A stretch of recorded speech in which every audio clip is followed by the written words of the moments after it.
The following program, The Lightning Strike, is sponsored by Mohammed Faheem, and to the extent applicable, their guests. The views and opinions expressed therein do not necessarily reflect those of NewsWeb Radio Company or its management. Get ready to be jolted out of the ordinary and into a world where conversations are charged with intensity and facts. The Lightning Strike Talk Radio with your host, Mohammed Faheem, broadcasting live from the heart of the city on Chicago's Progressive Talk Radio, WCPT 820 AM. Welcome to a radio show that charges through the airwaves with an electricity like no other. Here's your host, Mohammed Faheem.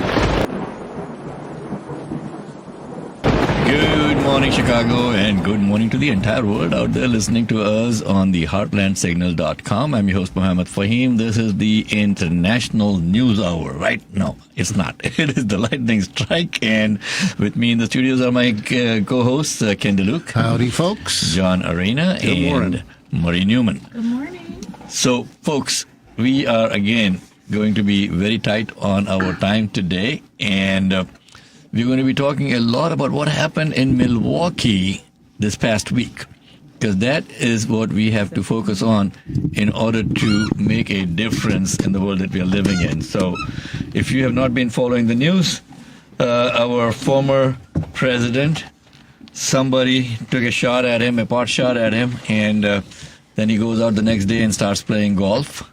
And, without his earmuff? Yeah, without his earmuff on but then it. he wore the earmuff. Okay. So, if you believe that I got an oceanfront property in Arkansas that I want to sell you guys.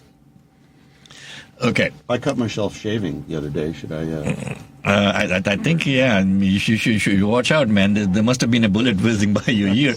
My thing is this: if a rifle bullet whizzes by your ear and not a hair on your head is singed, what kind of rifle bullet was that? Well, okay. I don't think we should speculate because none of us are ballistics experts. However, I am a hunter. Yeah. I know what a rifle bullet does, Marie. Are you familiar with that particular weapon? The AR-15? Well, it was an AR-15 light, apparently. Yeah. Yeah. But yeah, I got one at home. Oh. Okay. We learn about each other every day. There you go. Okay. Wow. I know what it can do. Okay. But all I'm saying is, okay, fine. Someone took a shot at him, so we should be thankful that he survived, because that is not what the country is about. No. Okay. We are not about political violence in any shape, way, or form. Yeah. Unless you're Donald Trump and you encourage that kind of approach. John, you had something that you pulled up, right? You want to go on and lead in with that today? Yeah. Let's see what the impetus of this was, this horrible incident happened, and then we were immediately told that the only reason why somebody would do this is because of all of the rhetoric on the Democratic side about the threat that Trump is to the country and to democracy. So we thought we'd go back and check the record a little bit, and that's where this series of clips. And this is really important. We're going to tell the people that are going to be coming to Chicago for the Democratic convention, this is something that we do not want to do to increase that rhetoric. So can you play the clip on that? Okay. Dylan, if you could please go ahead and play the clips that John pulled out. So here's the thing, folks. When you keep on constantly talking about violence and your rhetoric is all about vengeance, what do you think you are messaging to people? And here is our former president in a few seconds now. Please take a listen. And you are tuned in to WCPT, The Lightning Strike, on AM 820 in the Chicagoland airways. And on heartlandsignal.com, you can also follow us live on facebook.com/WCPT 820 or facebook.com/TLS Chicago. Give a listen. Where I could stand in the middle of Fifth Avenue and shoot somebody and I wouldn't lose any voters, okay? It's like incredible. The crap out of them. Like to punch him in the face. I don't condone violence, and I don't talk about violence. I would have done well, but I would have been boom, boom, boom, I'll beat that. Somebody getting ready to throw a tomato, knock the crap out of them, would you? Seriously. Although the Second Amendment people, maybe there is, I don't know. I love the old days. You know what they used to do to guys like that when they were in a place like this? They'd be carried out on a stretcher, folks. Proud Boys, Stand back and stand by. You also had people that were very fine people on both sides. We fight like hell, and if you don't fight like hell, you're not going to have a country anymore. Some folks need killing. It's time for somebody to say it. We are in the process of the Second American Revolution, which will remain bloodless if the left allows it to be. Okay, Murray is he's hyperventilating listening to this. So let me just give the folks listening some context here. So that was a series of clips dating back to Trump's early speeches, right? The infamous "I could shoot somebody on Fifth Avenue and not lose votes," and I don't know if that's violence, but the act of shooting somebody is kind of a violent act. And then it runs through various speeches at rallies where he's calling for people who might, speak out or heckle him to be beaten up by his crowd. Mm-hmm.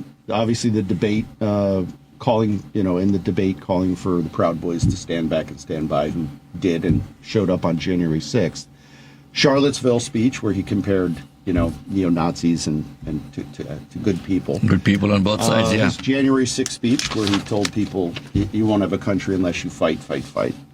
And then, to illustrate the point that when the President of the United States, or at least a candidate and then president, continues that rhetoric, that it trickles down into other people's rhetoric. And to the extent that Lieutenant Governor Mark Robinson, the second to last clip, was him speaking in a church while he's campaigning for governor of North Carolina, and then culminating with Kevin Roberts from the Heritage Foundation, which is his policy house and the authors of Project 2025, saying that we're going to have a bloodless revolution if we just all capitulate as folks who do not agree with their doctrine. And I mean, I just think the rhetoric there is just so salient that this is where we are. That to point to the Democrats and say what we see in front of us, what we are hearing, and to the people in general, that it's the problem is the Democrats. And here we are, almost 10 years worth of rhetoric. Absolutely. So, folks, starting this show, we are going to have a kind of like a very formatted approach to what we're doing on every Sunday.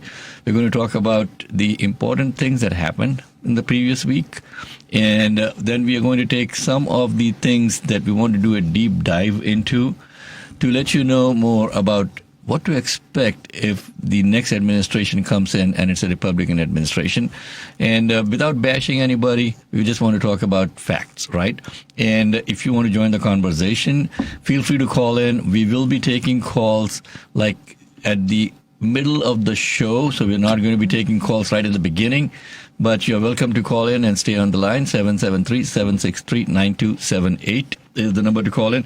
So in other important news that happened, the International Court of Justice now has ruled that Israel's continuous presence in the occupied Palestinian territory is unlawful and should swiftly be brought to an end. And there's been a lot of international reaction to this. Obviously, the Palestinian officials have hailed the ruling as a watershed moment in their decades-long fight for justice, and Israel has quickly condemned Friday's decision. Now, the United States has always criticized what is happening in the International Court of Justice. So, as usual, the United States is criticizing this decision also. And Netanyahu is scheduled to appear before Congress for a joint address to the joint, sessions of Congress, right? On Wednesday, the 24th, I believe. And let's see if that happens. And if that happens, what kind of approach is Congress going to take? What kind of approach are we going to take? So if you want to chime in on that, again, the number to call in 773-763-9278. Another important thing that I wanted to share with you guys today is very saddened to share with you that former Congresswoman Sheila Jackson Lee passed away on the 19th in Houston. A great friend of progressive causes, a great friend of the working man. Sheila was one of a kind. I've known her since the early 90s when I was in Houston, and was not expecting this to end so swiftly. She was suffering from pancreatic cancer, and may her soul rest in peace. We'll probably have one of Sheila's closest friend, Lutfi Hasan, calling in from Houston. Lutfi is the honorary Consul General of Guyana for the Southwestern United States also, and was very, very close with Sheila, and we worked very closely with her also for a long time. Big loss, Marie. What do you say? Yeah, incredible loss. As I said in my Twitter comments, she represented. She was the consummate warrior for all things equity and equality related. She worked with me on some LGBTQ legislation. She was always right there front and center whenever that issue was, and in a very knowledgeable way. She was a brilliant lawyer, by the way. People don't know that. She was amazing, but her fight, she was a true public servant. And I will tell you, having served with her, she works round the clock. So she will be incredibly missed on the progressive front. Absolutely, absolutely. So huge loss for our country, folks. Please say a prayer for her, that may her soul rest in peace. And let's continue the conversation, coming back to what happened in Milwaukee. The Republican convention just ended, and obviously it was a bunch of lies all through and through. And I think Ken has got a list of about 21 at least that you could point to. CNN did the fact check on it, and they've came up with 21 lies. I'm not going to list them all, but a couple of them are worth noting. He basically said inflation has never been worse. Well, actually, last quarter, inflation was negative. So the prices actually went down instead of up, which is nice. He says the crime rate is going up and up and up, and it's one of the lowest it's been in a long time. That has actually been gone down. He said we had energy independence when he was in office, but not anymore. Well, that's not true. We are the biggest net exporter of fuels. He listed terrible violence against women from illegal aliens. Now, this is from a guy who's been an adjudicated sexual assaulter and is paying $1 million in fines, okay? Where does he come up with this thing, man? And that's what always gets me, guys. The guy lies with such a straight face, and the Kool-Aid drinkers, they lap it up. No one challenges him, saying, hey, man, come on, stop this. Okay. Well, it's because we saw a coronation. That wasn't a convention where policy was discussed. It was just basically, long live the king. Yeah. That's what I took away from the tone of everything. It was just about we have a new... But hey, John, nobody had the guts to say the emperor has no clothes. No. Well, they never have. Yeah. They never have. Let's go back to 2016. Ever since he caught... the media tail, and the media decided to, fall on his altar and let him have a chance, then he's been completely normalized, right? So nobody has the guts. And we saw it, right, when during that primary in 2016, Cruz treated him awfully. Every other opponent said something horrifyingly wrong, and he got away with Rubio, everybody, right? So they realized, wow, this bully could win, and bullies do win for a while. But I think we have an opportunity in the next week, whatever happens, and I hope it goes one way personally, but whatever happens, we have a real chance to end the bully's term. I don't think he did himself any good giving that 90-minute that 90-minute speech at the convention. I mean, he started out fairly okay, and people are like, oh, look, the new Trump, and he just devolved into what he always does. I tried so hard to watch that whole thing. I just could not do it. My ears were bleeding. I know. Which one, the right one or the left one? Oh, my God. The right one, of course. I got my patch on. Yeah, the earmuff. Okay. So, folks, here's the thing, okay? I was just talking to John before the show started. Why did we allow this to happen to our country? I mean, what went wrong? I mean, what was the instance? What was the impetus that created this kind of a monster? Well, it's forever in our country and in the zeitgeist of society in the world. We have always chosen to ignore bullies, and they'll burn themselves out. That was just prevailing wisdom. I wrote a book on this 13 years ago. Okay. And you cannot ignore a bully. You actually do have to put them in their place. You can let them go for a while, but when it's important to put them in their place, and we never put him in his place. Nobody did. Yeah. And nobody had the power to, because everybody was either paid off or whatever happened, right? So we are where we are right now. So shame on us for not standing up to him, ever. Oh, boy. And that's the opportunity we have now. Yeah. Okay. The Democratic Party has to get its house in order. We have to field a candidate and a slate.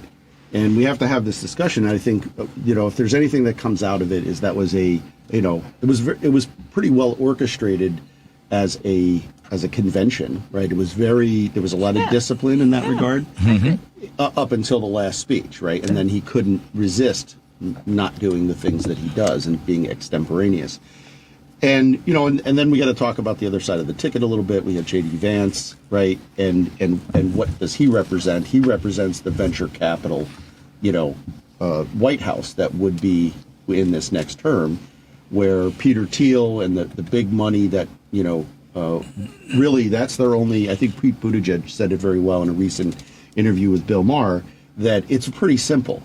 They just care about money, and they just want somebody in the White House that is going to give them more money, more and more of the things that they've been getting, especially in Trump's term with the tax cuts. Yeah, so that's what the motivating factor is, and what our opportunity is. I think. And that's where we have to become more educated, more informed, and that's what we want to do through the show, folks. Over here, we're not trying to bash anyone, but look at it from the long-term perspective. What kind of country are we going to be leaving for our kids and our grandkids? What kind of impetus are they going to have to even step up and be a part of the change? Mm-hmm. One of the biggest things that we tend to ignore is we have this God-given right to come out and vote. And we need to exercise that. Now, we also need to be well informed. And if you're looking at the media in general is not going to inform you. The media is bought and paid and sold to the highest bidder in a lot of instances. You will see that the talking points are coming from the Heritage Foundation, especially on the far right.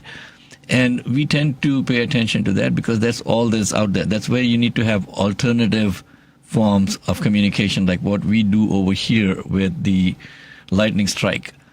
And we would love for you to be a part of the conversation. Feel free to email us. I've received a couple of emails recently. I wanted to bring them out and read them, but they don't refer to the subject that we are talking about today, and we wanted to be very focused on each one of our shows. But feel free to share your thoughts with us. 773-763-9278 is the number to call in. And if Mr. Dylan over here has stopped taking a break, Dylan, let's take a quick break and come back on the other side.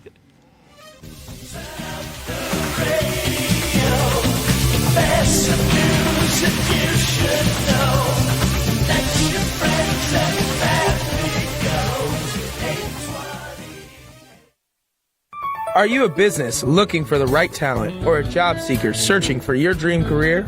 Look no further than the Center for Strategic Solutions, your workforce solution experts. Our experienced team at the Center for Strategic Solutions is dedicated to connecting employers with top-tier talent and helping job seekers find opportunities that truly align with their goals. We're more than just consultants. We're your partners in success. Ready to take your workforce to the next level or land that ideal job?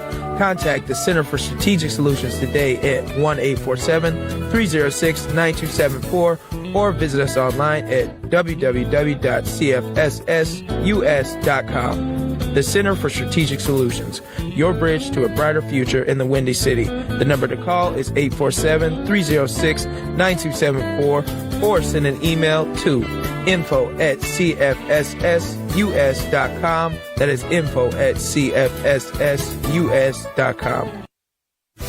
Welcome back to the Lightning Strike with Mohammed Faheem. Welcome back, folks. You are tuned in to the Lightning Strike on Chicago's progressive talk radio station, WCPT 820 AM. With me in the studio, my co-host Ken DeLuc, John Arena, and Congresswoman Marie Newman. And let us get back on the subject of Project 2025. If you are not aware of Project 2025, please get out from under the rock that you are in and pay attention, because that is going to change how our country functions for a very long time, and it might just change the nature of our country.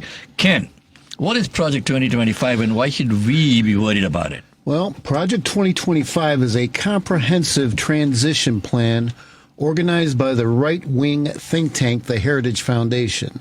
Now, the majority of the people who have contributed to this mega novel, and it's about 920 pages long, are actually staff or people who have either supported the Trump administration or have worked actively in different departments within the Trump organization. So this is the blueprint on if he is reelected or elected again, kind of what his thoughts and ideas to move our country forward. Now, we have in the past talked about a couple of the different, bullet points, the LGBTQ rights. We've talked about how they're going to address personnel and staffing, and we've also talked about the Department of Justice and the federal law enforcement plans they have. Some of the other topics that are part of this plan, and we'll address each one of those between now and the coming weeks. There are ideas about Christian nationalism, their stance on reproductive rights, on immigration, and what they plan for the Department of Education, where they stand on diversity, equity, and inclusion, and then what their thoughts are on the U.S. military and the Department of Defense. Now, today we're going to focus on climate change and global warming and environmental issues. So let me just give you a little bit of a rundown on where they stand on that, and then we can discuss on what the Biden administration has done and maybe what their plans are for the future. Now, as far as climate change goes, Project 2025 calls for the elimination of multiple energy and environmental related offices and rules. Okay, these moves would restrict the government's ability to combat climate change and pollution. The policies promoted under the plan would place political personnel in positions to oversee science at major federal agencies and reduce such agencies' limitations on the polluting industries, okay? The Department of Energy chapter is written by a former head, Bernard McNamee, and he calls for the eliminating of 3 agency offices that are crucial for energy transition and reducing funding to different agencies related to renewable energy. It calls for the shrinking of the EPA by firing new hires and eliminating the Environmental Justice Department. It suggests that the next administration rescind all climate policies from its foreign aid programs and shut down any office or departments connected with the Paris Climate Accords. Okay, they suggest eliminating or curtailing funding to dozens of federal programs and or offices related to climate change. The policy book recommends reopening of the Arctic oil fields for drilling, expanding other drilling projects, and leasing land in western states for coal mining. Okay, and additionally, they propose chopping up several agencies. They're calling on the National Oceanic and Atmospheric Administration, known as NOAA. Now, these are the people that basically give us all of our weather reports nationwide. They want to make that privatized, okay, and they want to focus on commercial operations as well as downsizing anything that has to do with climate research. They want that disbanded. They would also eliminate the offices within the Energy Department that focus on renewable energy, climate technology, and energy technology research. Okay. In addition, with the help of Congress, Project 2025 seeks to eliminate energy efficiency standards for household appliances. Such standards have been a target of congressional Republicans for a while, and there's been many efforts to roll back any Biden administration's restrictions on appliances. In fact, former President Trump blasted regulations requiring more efficient light bulbs and shower heads. He likes to talk about his showers and a range of other items. Okay, so basically their plan. Basically, they want to change the country as we know it, right? And a lot of them are just, chomping at the bit now to come in and take over every branch of government with people who have pledged loyalty to the king. And the Supreme Court has already set this in motion by ruling that the president is immune from any official acts that they have done while in office or even after they leave office, right? So how does that compute, Marie, with what our Constitution has to say with the separation of state and the three co-equal branches of government? How does that compute? Well, it's not constitutional. So the Supreme Court justices that put that opinion forth are flying directly in the face of the Constitution. Just there's no other way to read it. So I'm not going to make it euphemistic in any way. It just is what it is, right? Which is why we need to expand the court. But we are where we are right now. So we do have to stop this presidency, the Trump presidency, from happening because. To Ken's point, they're really hell-bent on taking away all of our work and progress we've made on the environmental front. The Inflation Reduction Act was an amazing act. In it was a truly historic amount set aside for the environment, $370 billion with a B, that would reduce fossil fuel, contribute to investments in sustainable fuels, renewable fuels. Our overriding goal is still to reduce emissions by 50% by 2030.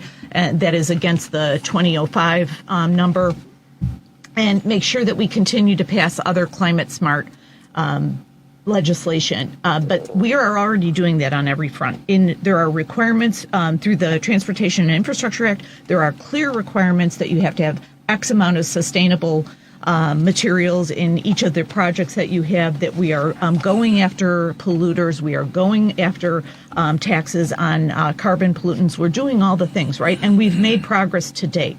So to have Project 2025 be the prevailing agenda is not just frightening, it literally limits our ability to live on this earth just really clearly.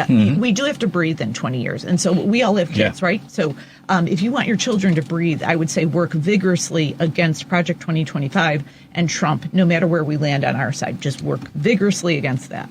And our liar-in-chief claims that, I never heard of Project 2025. I mean, but he's never heard of it, but he doesn't agree with all of it. So I don't know how those two things. And he hasn't read it, but he doesn't agree with it. Yeah.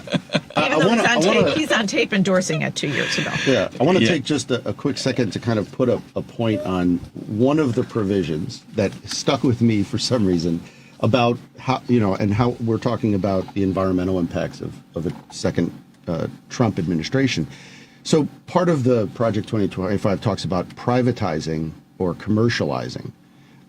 Disbanding the NOA, the National Oceanic and Atmospheric Administration, which collects data. It's a government agency that collects data and then provides it to the American people in the world. So quoting from them, the NOAA should be dismantled and many of its functions eliminated, sent to other agencies, privatized, or placed under the control of states and territories.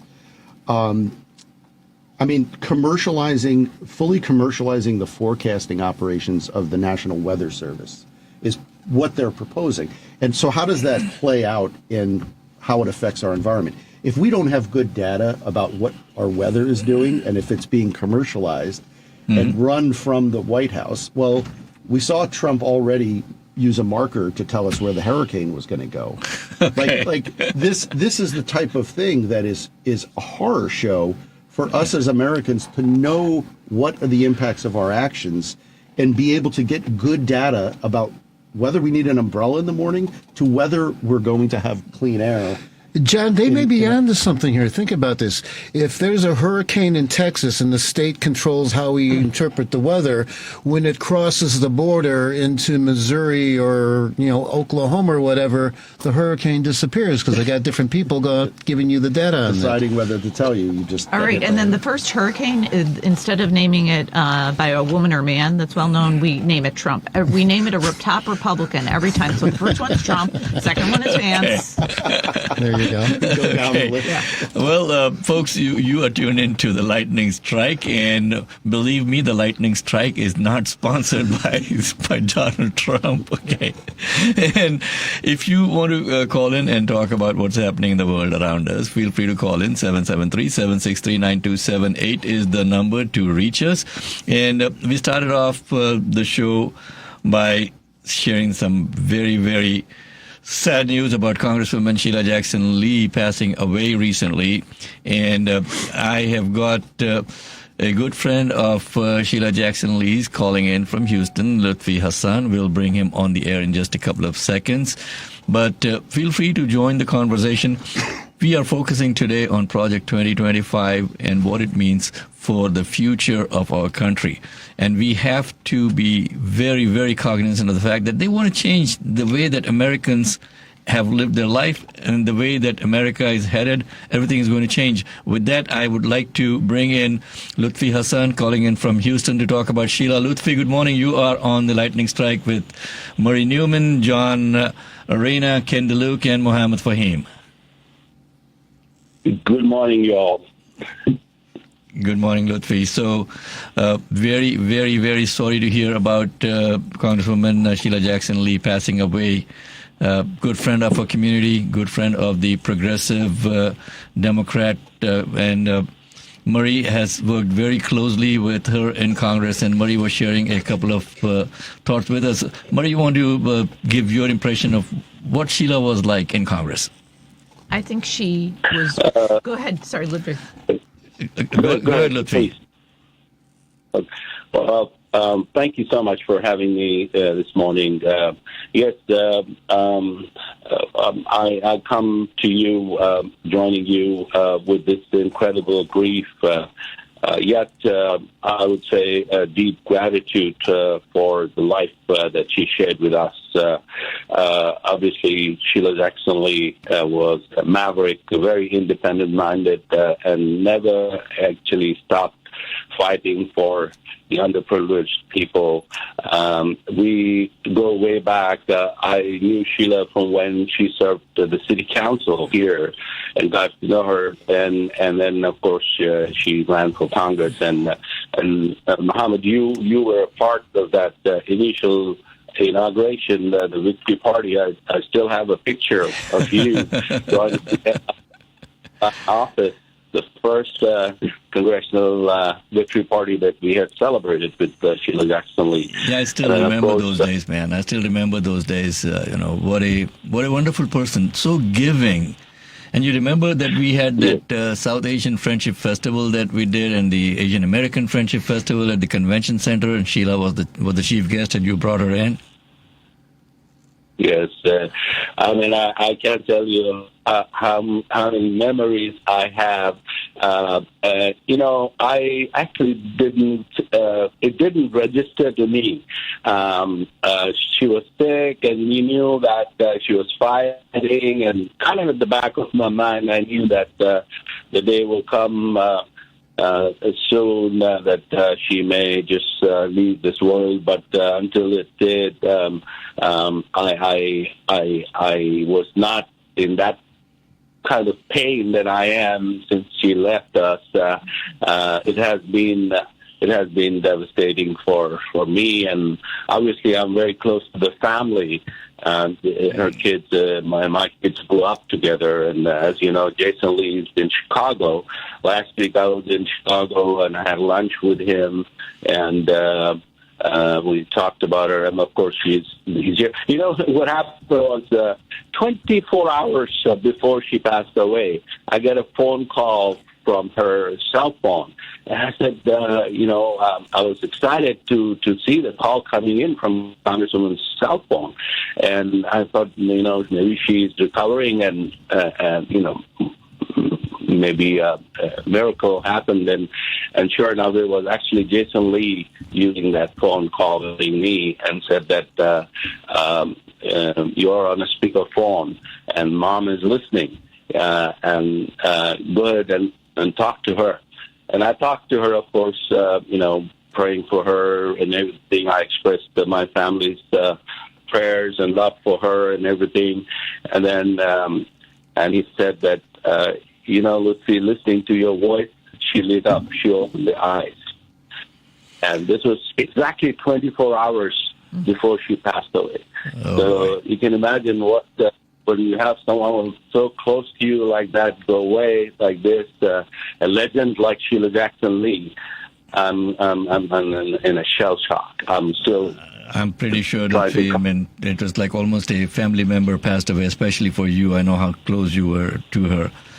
And we'll all say a prayer for her. May her soul rest in peace. And thank you so much for joining us from Houston. That was Lutfi Hasan calling in from Houston, folks. He's the honorary Consul General for Guyana for the Southwestern United States. And Lutfi, please keep her and in your prayers, and we will definitely keep her in our prayers over here as well. Thank you so much for joining us. And folks, with that, that was Lutfi Hasan calling in from Houston. Thank you so much for having me. Thank you. And Murray, you were going to say a few things about your interaction with Sheila before Lutfi called in. I have one very distinct memory. First of all, her reputation preceded my Congress. I knew of her and her amazing progressive work and her fight for equity and equality and all those good things. So, of course, I revered her before I met her. When I met her, I just remember right away she was one of the most welcoming members to the newbie freshmen. She also immediately reached out to my office to see if she could help with LGBTQ matters, pro-democracy matters with me, anything that had to do with stopping corporate PACs, like all of that. She was so generous, and she was a great mentor too, just to be clear, like helping us decipher the crazy halls of Congress. So I revere her and feel horribly, but I feel gratitude beyond anything I can say for her work. Yeah, and Lutfi brought back some memories for me also, like when she was first elected. I mean, we were all there. When we were at the victory party, and I can almost visualize that thing in the early 90s. That's how far back I go with Sheila also. So, folks, life has a way of, challenging all of us. And this definitely has been a big challenge, a big shock. We knew it was coming. And Jason has been in touch with Lutfi very closely. And Lutfi and I, basically, we grew up together. So we go back all the way to India. We live like a couple of blocks from each other. So that's so good to have, friends that you grow up with back over here in this country also. Sheila, our Sheila, is in the studios today with us, folks. Our segment producer, Sheila White. She produces the Person of the Week segment. And actually today we are going to be having Picture Day in the studio. So Sheila is in the studio. She has graced us with her presence. Sheila, our Person of the Week this week. You want to go ahead and introduce him, her? Yes, it's her actually, and Martha Davison is the CEO of the Empowering Minds Now in the neuro leadership field for many, many years. It has to do with the brain, and she guides you to reframe your reality, to achieve your desired goals, and transform your barriers into opportunities. She's worked with multi-generational and diverse workplaces, enabling them to achieve results. Our brains are not the same as it was when we were 26 years old. Fortunately, that's a good thing. And so I really want to just welcome Martha Davison to the show today. And one of the questions I want to ask Martha is, how do we manage the incoming information? All of this political talk with the elections and COVID, how do our brains be able to cultivate that and deal with that in these changing times? So welcome, Martha. Thank you. Glad to be here. That's a great question because a lot of times it's the intake of the negative that causes us to have the stress and the overwhelm. So it's important for us when we find ourselves in that state of overwhelm and stress is to see what information is coming in. And if that information is negative, then we need to reframe it or we need to not be in that space. Because you remember when COVID happened and everybody went out and bought toilet tissue? That's what they call emotion contagion. No one knew why, but because of the emotions of the external, everyone got afraid and feared that they needed to go to the store and buy toilet tissue. So as we evolve in this current environment, we need to be careful of what we censor so that we don't find ourselves in the emotion contagion. Oh, what must I do? Why is that affecting me in that way? Is the question to ask yourself. And if you find that your feelings and emotions are out of sync, out of alignment, then you need to begin to reframe it, what I call the reflective shift. That reflective shift. Martha, I have a question for you. Okay. Yeah. Is there any kind of an 800 number, for lack of a better word, that people could call in who are having these kind of issues to get some counseling? I mean, I know that there are 800 numbers for all kinds of counseling, from suicide prevention to depression. But what you are referring to is a new paradigm, right? Is there any kind of help available for people out there? I don't have that answer, to be quite frank, but yes, there is. And I would have to provide that, and let you know. But because of the way there are various helplines out there, for, as you said, for suicide, for feeling depressed, but one that specifically deals exactly with the emotions that I'm talking about, I don't have one available, but a lot of the helplines have individuals that are trained in emotional intelligence, that are trained in the ability to help individuals deal with the feelings. Because what we know is the feelings and the emotions create our reality. Right. So when you get on the line, they're asking you, what do you feel like? How is that affecting your thoughts is what they're trying to get to. Because what you think and what you feel creates your reality. Right, and especially in this 24-hour news cycle that we have, and the amount of social media information that is coming in. Speaking of social media, Marie, I don't know if you guys heard or not, but our friend Elon Musk has committed to giving $45 million every month to the Trump campaign now, till the day of the election. Yeah. $45 million, allegedly. Okay, I don't know whether they would give it or not. To just make sure that the twisted messaging of the far right gets enough play. And, see the amount of money that people are spending to bend people's ears now. Mm-hmm. So how do you fight against that? It's ungodly, the amount that we spend. What I always say is think about all the good we could do if we moved that political money into solving cancer, the 180 cancers that kill us every day, into the environment, into education. What if we had that paradigm shift and we had fair elections? So for me, this is just another reason. This tells me, again, we should be fighting against corporate PACs and corporate money all day long, every day, with every ounce of our being. And one of the questions I was wondering, how do you have resilience in this revolving environment with all of this talk about the environment and, with the political conversations that was going on? Our thoughts affect our brain. And people are coming to the dinner table not speaking, and holidays and things like that.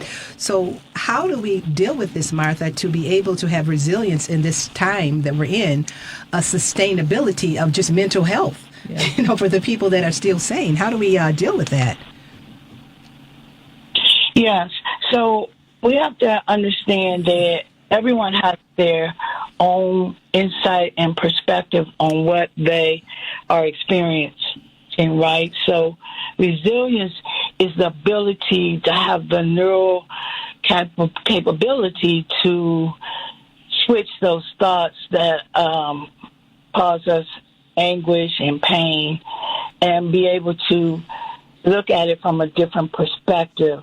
Resilience is not something that you gain overnight. Resilience is a process of you rewiring how you think and how you feel. Okay. So that how you think and how you feel, once you do that, we call that the adaptability or the neuroplasticity of the brain to be able to shift how we think and how we feel. So Martha, it takes time. Yeah, as a common man who is not so much into all of these neural pathways and things that you're talking about, I've got Barry who is calling in from Wicker Park, and Barry wants to talk about how the Dems created Trump. So when we have a person calling in who is listening in to our show, and he wants to discuss this particular thing, somehow that thought came into Barry's mind, right? How the Dems created Trump. Let's listen to Barry and see how, Martha, you can respond to what Barry has to say. So we will keep quiet. I'll let you listen to Barry. Good morning, Barry. You are on the Lightning Strike with the team over here. And we've got Martha, who's an expert on how people think, why they think like that, and how to rewire your brain. So what was your thought on how the Dems created Trump?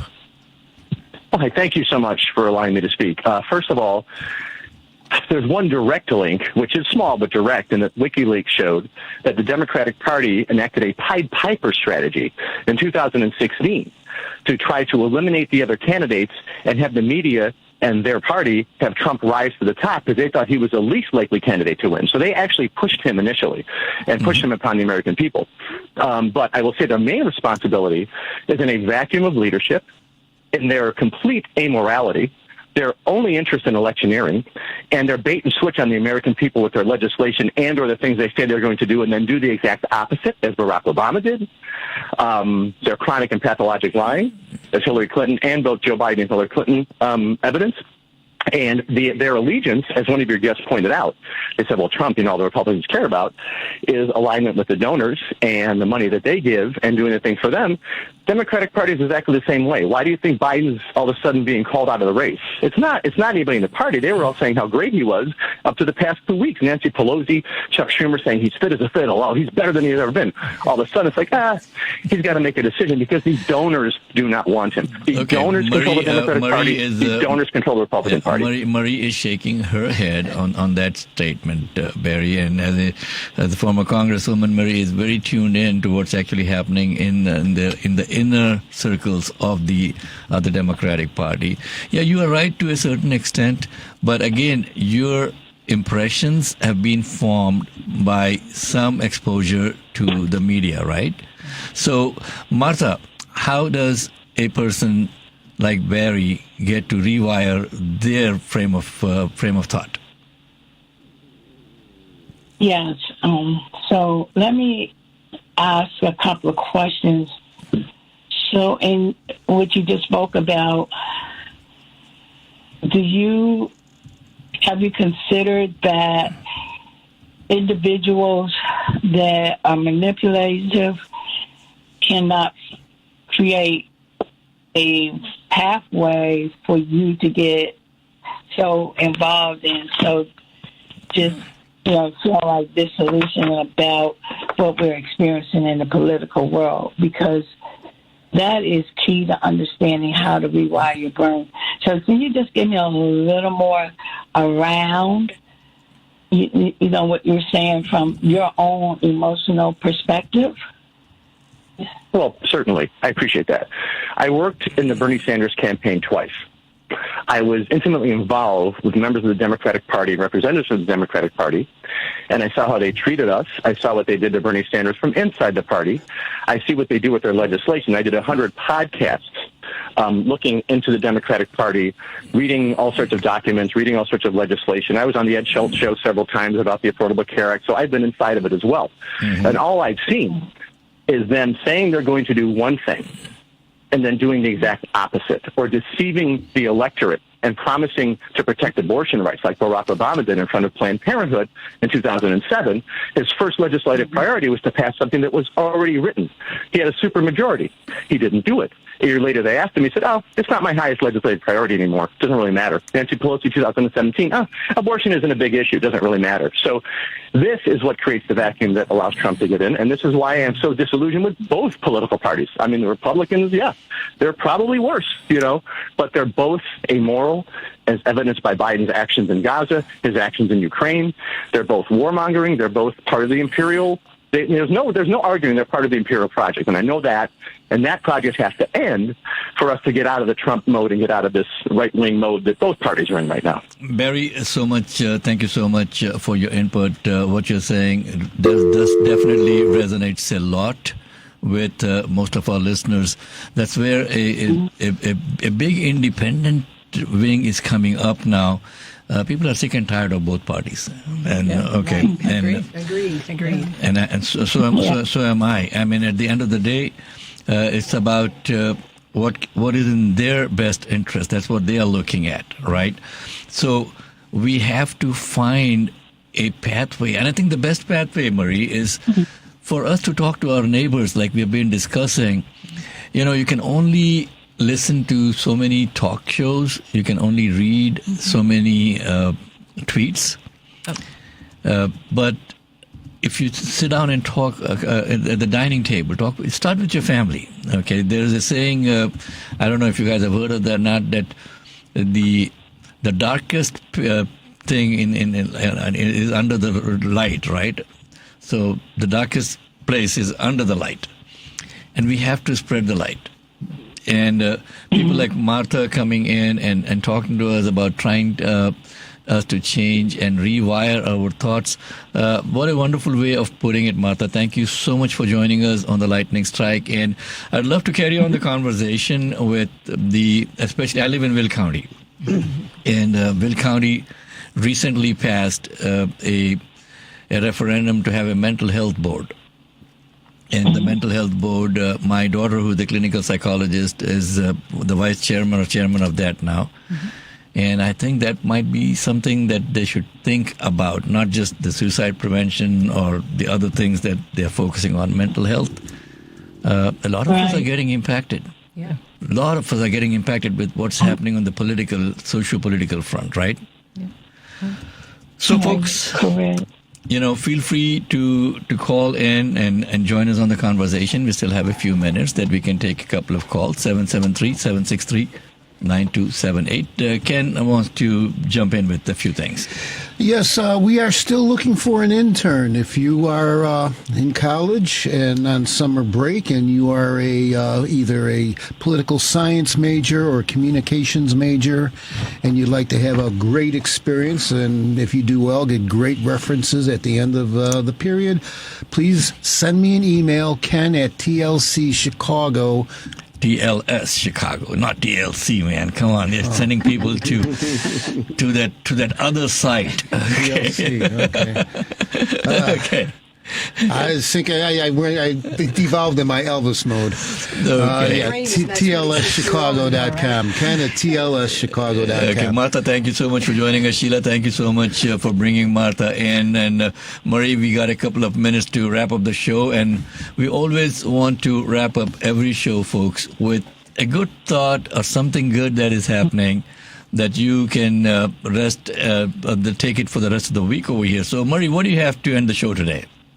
Two things that are near and dear to my heart. One is the Olympics. My husband and I are huge fans of the Olympics. They have made this pledge to reduce their specific Olympics footprint by 50% and use sustainable products and features and infrastructure in all that they do. But they've really made an amazing effort here to be sustainable as an entity. So let's applaud the Olympics for sure. And then the second thing, it was just a nice societal thing. And say what you want about Michael Bloomberg, but he's donated $1 billion to Johns Hopkins so that worthy medical students can go for free, and that's so important. We should all be prioritizing education. Absolutely. So just a good feel good. Yeah, there are some people who are doing some pretty good with their money, folks, and we have to appreciate them regardless of some of the things that we don't agree with. But that is life. And Martha, any final words from you before we wrap up the show? Thanks. I would like to say, when you find yourself worrying about the present, know that you control your internal. But when you manage how you think and how you feel from a positive perspective, you will find that you have more energy and more positivity attracts to you. Wonderful, Martha. Thank you. And my favorite 4 words in the English language are, "This too shall pass." Nothing is forever. Okay, so don't stress out, folks. Take the rest of the week and enjoy yourself, and do follow us on social media. Also go to our website, tlschicago.com, and get in touch with us, and we'd love to hear from you by email, or you can call in every Sunday morning from 9 to 10 on 773-763-9278. This is Mohammed, Ken, John, and Marie Newman, and Sheila White in the studios today, signing off on the Lightning Strike. See you all next week, same place, same time.